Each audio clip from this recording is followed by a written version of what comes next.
Congratulations on reaching day 16 of the 21 Days to Transform Your Love Life Challenge by the Offline Social. Today, we're diving into a crucial topic: navigating conflict with understanding.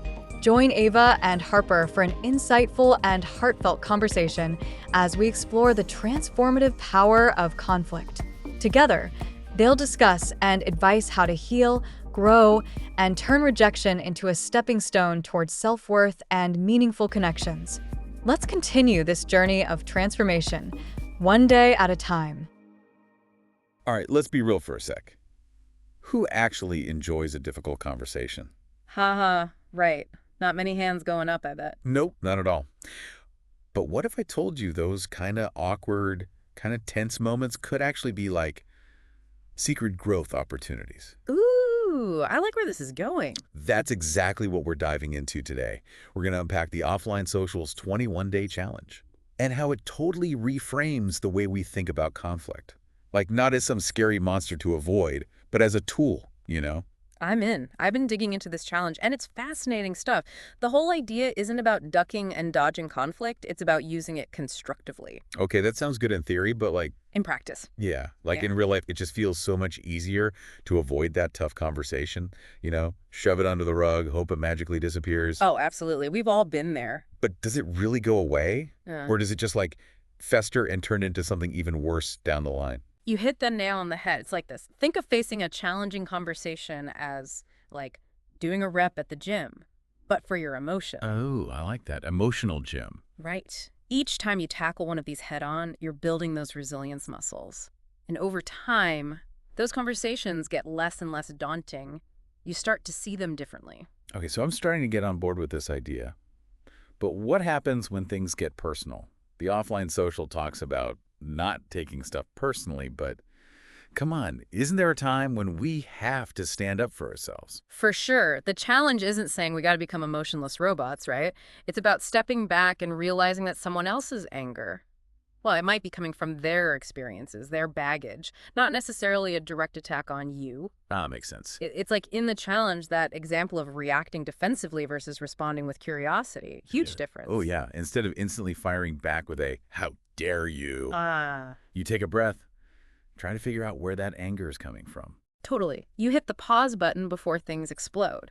And that's where the idea of seek to understand, not win, comes in.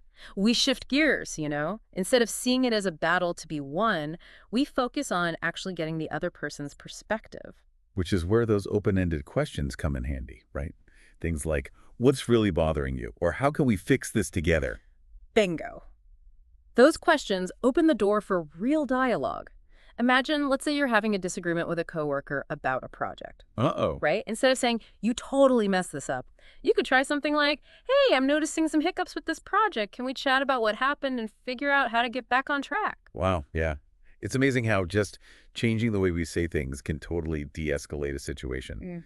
But sometimes, we just need to vent, get things off our chest. How do we know when it's time to switch from venting to actually solving the problem? Great point. It's all about recognizing the difference between just letting those emotions out and actively looking for a resolution. Venting can be healthy, but we got to move towards solutions. Makes sense. And that's where that challenge prompt, what can we do to make this better, is so powerful. It pushes us towards a collaborative approach. So instead of getting stuck pointing fingers, we brainstorm together. I love that. Okay, another thing the challenge mentions is observe their intentions. What's that all about? Basically, it's like tuning into the other person's vibe. Are they genuinely trying to find a solution, or are they just blowing off steam? Their body language, their tone, it all adds up. Exactly. And their responses can tell us a lot about how invested they are, whether it's in the relationship itself or just in this specific issue. And that helps us figure out how to approach things.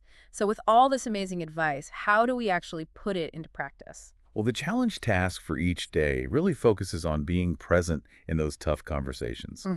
Taking those deep breaths, really listening to what the other person's saying, and responding with empathy. All those things help us stay grounded even when things get heated. Absolutely. And that's what builds real connection. I can picture it now.